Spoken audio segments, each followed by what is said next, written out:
جديد اللي راح فيكم في حلقتنا الاستثنائيه اليوم مع العرباويه اللي حققوا كاس سمو ولي العهد، اللي نبارك لهم من جديد. انضموا لنا اليوم توليفه ما بين لاعبين واعضاء مجلس اداره ورئيس مجلس اداره اللي قاعد على يميني وعلى يسار الشاشه جمال كامل. حياك الله والف الف مبروك.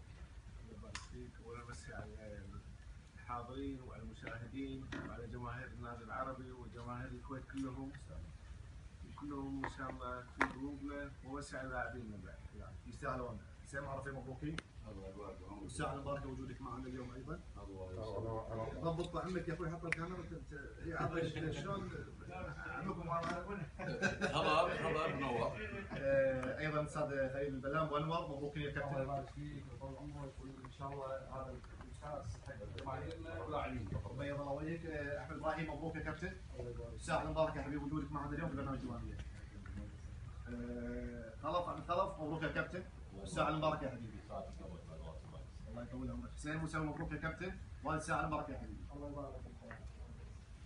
نشكتوا رجل عفراويه اليوم 4 اشواط، شوط الاول 2-0. ايش صار بالشوط الثاني؟ صار لي مدرب الحين ابي جمال الكاظمي بنيان. قول شو الخطه ايش صار؟